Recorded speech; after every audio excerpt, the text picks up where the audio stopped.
Well, I'm back here again with Jeffrey Cranford, the president of Lynx Players, and we are talking about spiritual due diligence. We are in our third study on spiritual due diligence, which is the nature of God.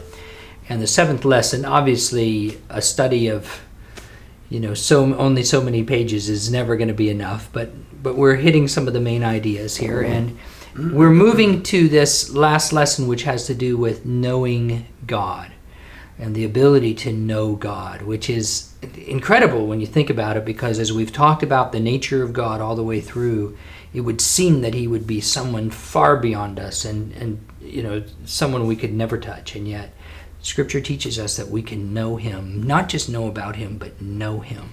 Talk about that for a little bit. Well, the essence of why we were created is to know God. He reveals himself to creatures. He had to create us closely enough to his nature and the image in his image, which brought with it a great capacity for failure, but also brought a great capacity to actually know God.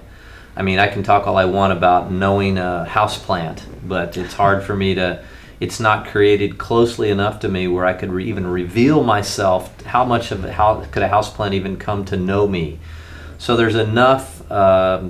We are created in his image enough to give us the capacity to be able to begin to comprehend to some degree. I don't think we even touch the surface. We'll spend all of eternity doing that. But to begin to try to grasp who he is, what he's about, and to have a relationship.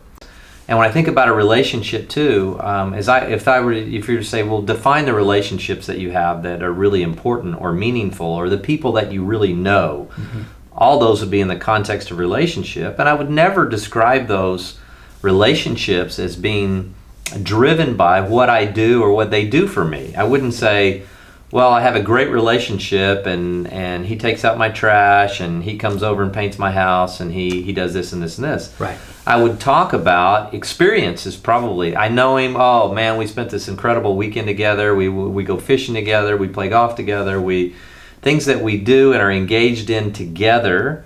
And then obviously I may do something for him or he for me, but the knowing is involved in a relationship, and a relationship is being, like Jesus said, yoked together. We're engaged in the same process. We're together on some kind of a mission, whether it be, hunting pheasant or fishing or playing or whatever it is, or just living life or enjoying a ball game together or dinner together.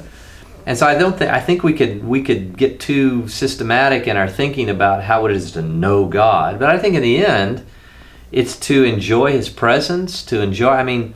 I can't even imagine anymore what it would be like to get up in the morning and not really have some of the very first things come to my heart of, good morning, Father. I worship you today. I honor you.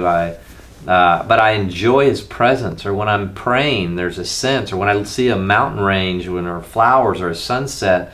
Those are experiences that I share with the Creator of the universe. And some say, well, you're crazy talking to some mythological figure that doesn't exist.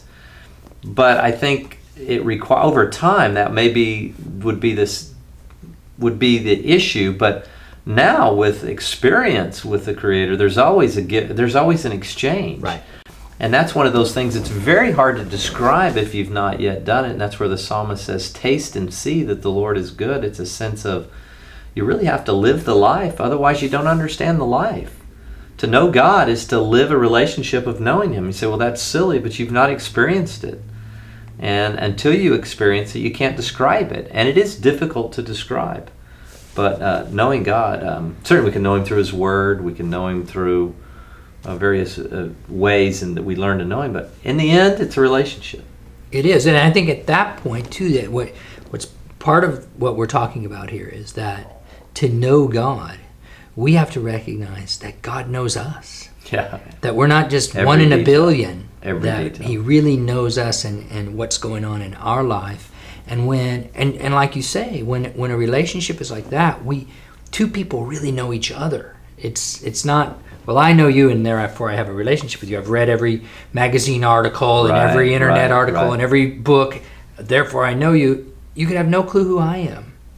But with a true relationship, we both know each other, and that's what we're talking about. Absolutely, here. absolutely. And again, And the mission field is a great place to get to know God and His ways. I mean, because we know, I think it was Blackaby that talked about if you want to do something, find out what God's doing and involve yourself in it. Exactly, experiencing God in that way. Experiencing God. And so as we find things that God's into and we involve ourselves in it and we know He's involved in it, it's inevitable that we'll get to know Him on this mission.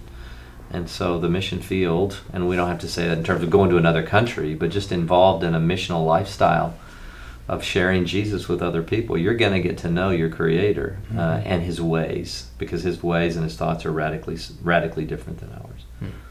That's great to know. Yes, I'm so glad His ways and thoughts are different than my ways and thoughts. And by the way, I mean, that's one of the intriguing things. I don't want to just know people that are like me. I don't want all the limitations and weaknesses and everything. I mean, I want to know that there's something much greater than myself out there, and that's not a terrifying thing. It's a very comforting thing once you know that you're in right standing with Him. Right. Good.